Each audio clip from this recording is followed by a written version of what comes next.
What's going on, everybody? RJ Ochoa here from SB Nation's bloggingtheboys.com. Hope all is well wherever you are. Hope you're happy, safe, healthy. And it has been a minute since I recorded one of these. Today, the day that I'm recording it for you, is July the 15th. It is Monday. And I was looking, I haven't recorded a video in 10 days. I did a bunch in advance, obviously, because I was going on vacation with my family. Last big one, obviously, before training camp starts, which is basically the start of the season from a content standpoint. And so it feels good to be back in the chair. I've gotten a haircut since then, and I'm going to apologize right now. I'm a little bit under the weather. I'm hoping that that's all the way through, obviously, by the time camp starts next week. But hey, let's go ahead and power through. This is the latest edition of our Dallas Cowboys roster breakdown series here on the Blogging the Boys YouTube channel. Or if you have not subscribed yet, please consider doing so. We are the most subscribed to individual team channel across all of the SB Nation universe, making you a part of our family here. Makes me very happy.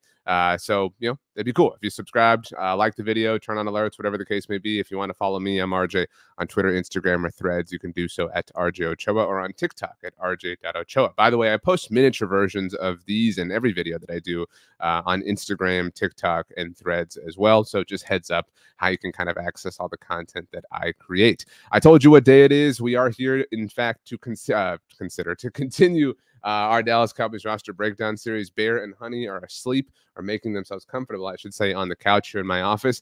Today, we're going to get into the specialists. Bit of a different kind of video relative to what we've done so far, in case you want to see me breaking down every position on the offense, every position on the defense. I have linked all of them for you, or linked to all of them for you, I should say, in the description down below. I've also been writing about these in addition to comprising the videos and the clips and the Instagrams and everything for you.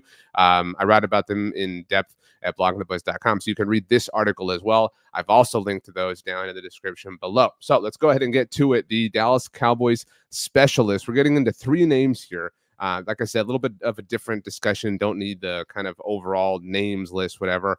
Brandon Aubrey. Brandon Aubrey. Let me take him off the screen here because I'm going to apologize. Now, I have been making content about the Dallas Cowboys for almost a decade now, and I have had my share of takes, and correct ones and wrong ones. I would say, have a nice, sort of batting record, if you will. But I have killed the Cowboys. I mean, I have killed them for how they have handled the kicker position. I've killed John Fossil for that a lot. And this time last year, I definitely killed them for that. And I wrote something recently at Blogging the Boys. It came out over the weekend about how, for the first time in a long time, the Cowboys are entering training camp without any questions at the kicker position.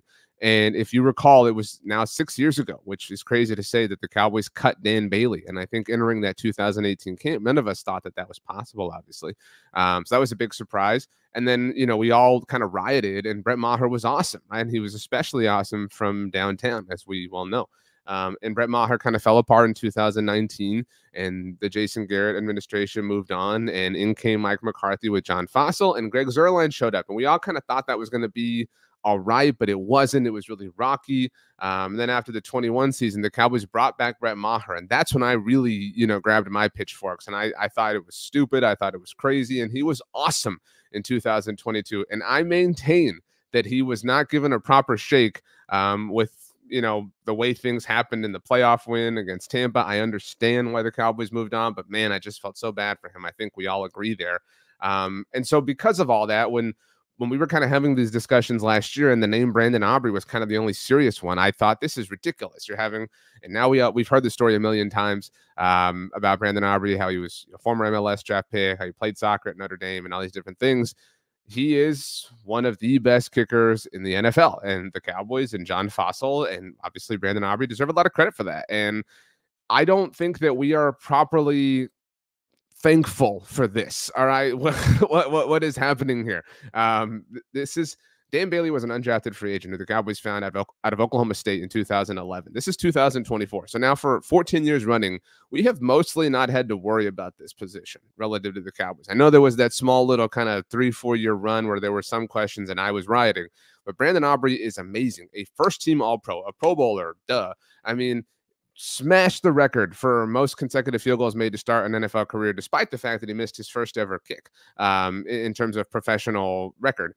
Obviously, the extra point last year after the Noah Igbenogany return touchdown. And so He is amazing. And I think something that is amazing about Brandon Aubrey specifically that we kind of overlook, and I tweeted this a moment ago in terms of real time for me while I'm recording this. So we remember Brett Maher and how he was great from downtown, right? Like if I asked you what was Brett Maher great at, because there were things that he wasn't great at, you would say he was awesome from beyond the arc, right? In 2018, Brett Maher's first season with the Cowboys, he was 6 of 7 from 50 plus. In 2019, from 50 plus, he was 4 of 8. That was the season everything kind of fell apart. And then in 2022, his second stint with the Cowboys, he was 9 of 11 from beyond the arc. Last year, Brandon Aubrey was 10 of 10 from 50 plus.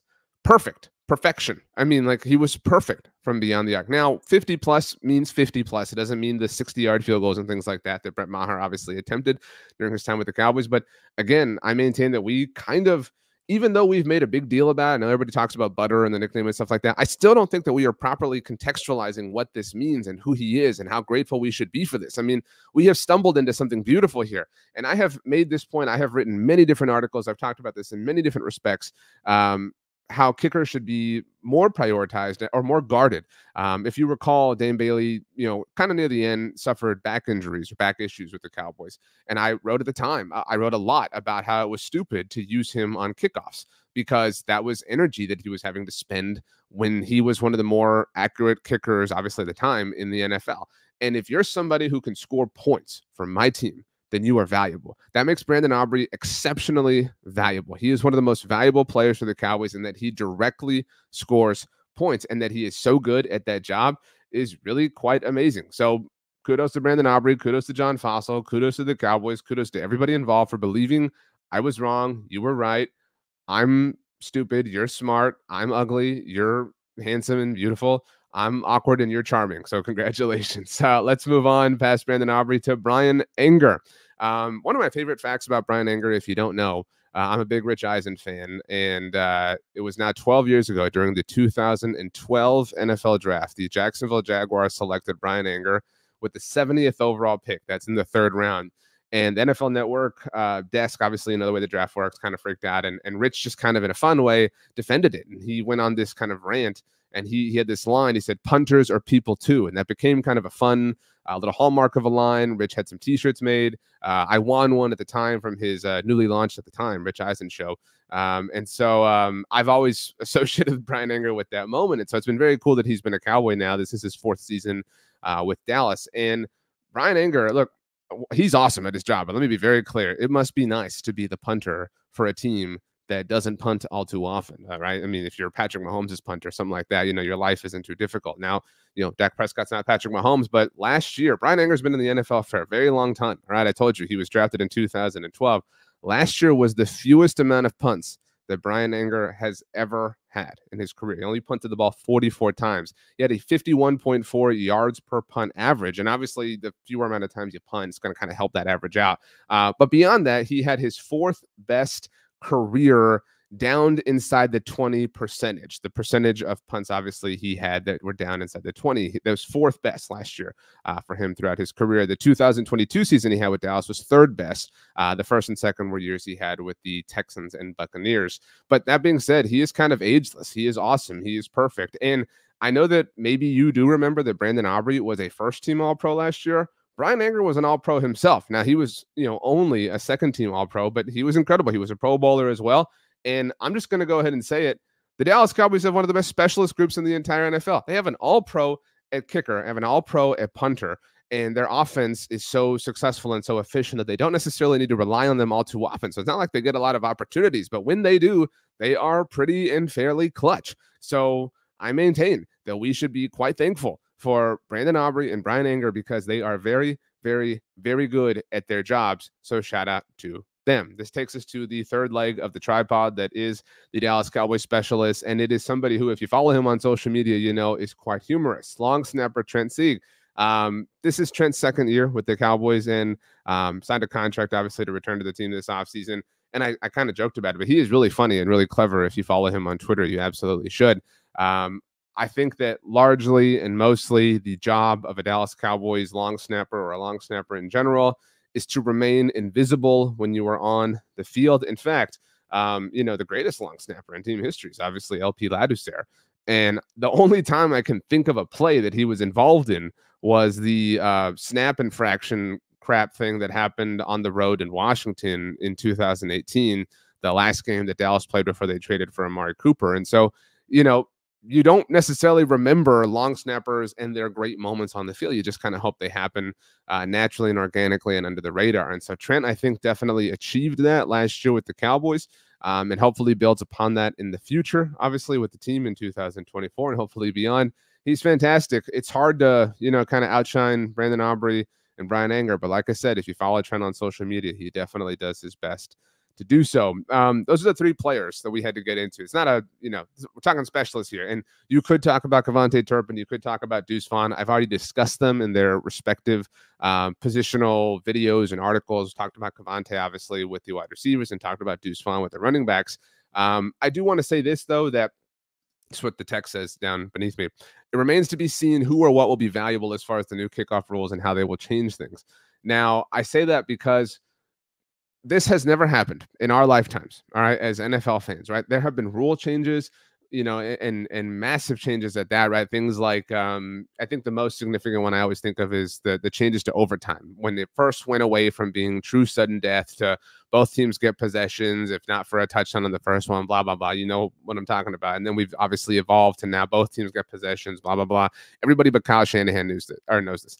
That being said, this is something completely different than that. We have no evidence. We have no data on what the new kickoff is going to look like, what it's going to yield, and therefore we have no measurable idea. We have assumptions, don't get me wrong, but we have no measurable idea of what will be valuable, who will play a role in this.